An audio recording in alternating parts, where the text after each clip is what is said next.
Well, let's get the show cracking. Front page news, what we talking about? Well, of course, we are going to talk about the Grammys from last night, so you can weigh in also, tell us what you thought. And we'll talk about California and the dam system and why over 180,000 people had to be evacuated. All right. And Tyrese is going to be here this morning. Yeah, Tyrese will be joining us next hour. Tyrese Gibson. And also, Black tie. if you're blessed, you feel good, you want to spread some blessings on blessings on blessings to the people, you want to spread some positivity, call us right now, 800-585-1051. And shout to DJ Khaled. This is a worldwide exclusive. I don't know if you heard it. This is DJ Khaled featuring Beyonce and Jay-Z. It's with called his son Shining. on the cover. So He cute. released this last night. It's the Breakfast Club. Good morning. Charlamagne say the gang, don't get other Charlamagne. You are a donkey. It's time for Donkey of the Day. Donkey of the Day does not discriminate. I might not have the song of the day, but I got the donkey of the day.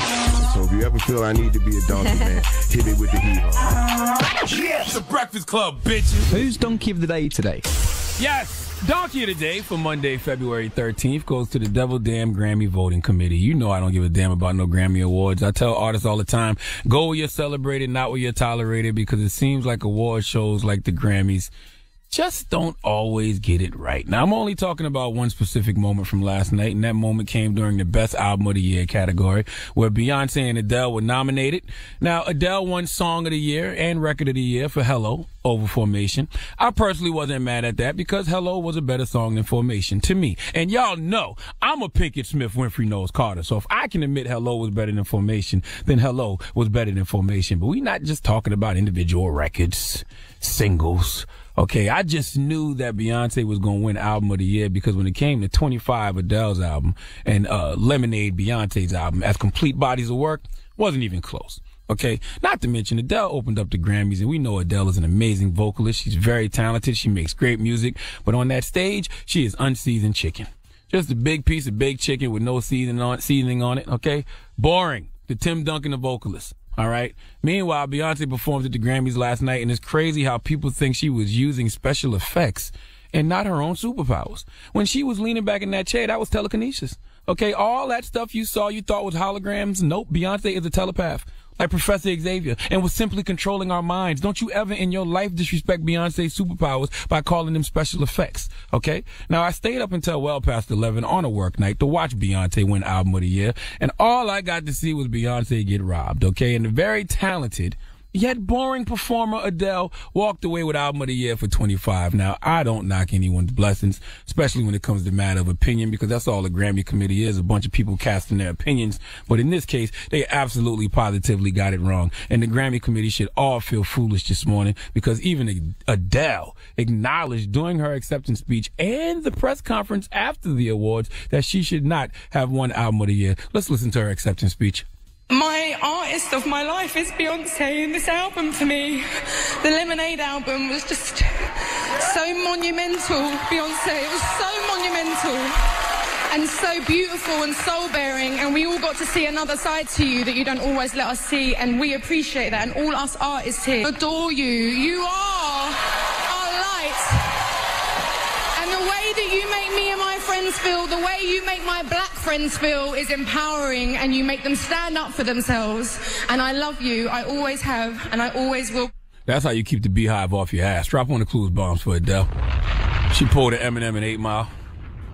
That's how you keep the beehive off your ass. I respect Adele's honesty, but I do feel like Adele missed a moment to use her privilege to combat prejudice. We understand Beyonce's music makes your black friends want to stand up for themselves, but I feel like Adele could have said Beyonce's music, Beyonce's messaging makes me want to stand up for my black friends and other black people experiencing racial injustice in America. That's the kind of messaging I would have liked to hear Adele deliver, but we'll discuss that in a second. Let's listen to Adele in the post-press conference, continuing to make the Grammy voting committee look clueless.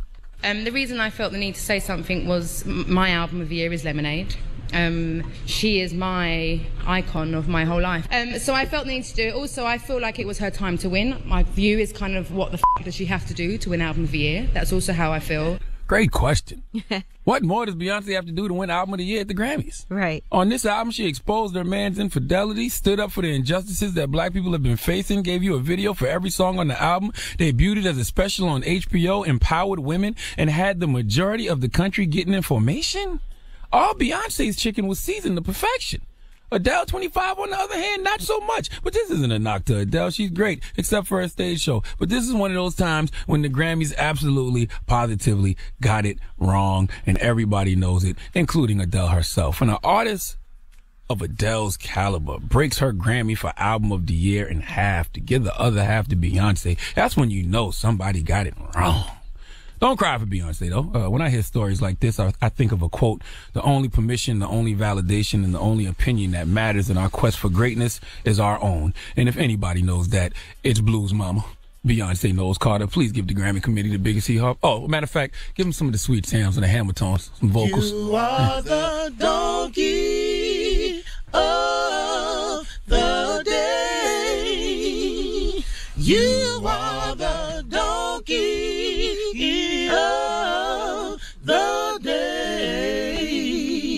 Hee-haw. All right. Thank you for that donkey today. Now, 800-585-1051. We're asking, how do you feel about Adele's comments? Were Which you ones? offended by them? The one where she says, you know, Beyonce, my black friends, you stand up my black friends, make my black friends stand up for themselves. I just told you, I feel like Adele missed a moment to use her privilege to combat prejudice. I feel like she could have said, Beyonce's music makes me want to stand up for my black friends and other black people experiencing racial injustice in America. I mean, of course, Beyonce's music makes her black friends want to stand up for themselves, but does it make you want to stand up for them? We ain't only asking you, we're asking everybody. He said, I just answered 800-585-1051. We want to talk to the people out there. I'm always ready. We're asking, how do you feel about Adele's comments? Were you offended? Phone lines are wide open. Let's talk about it. 800-585-1051. It's the Breakfast Club. Good morning.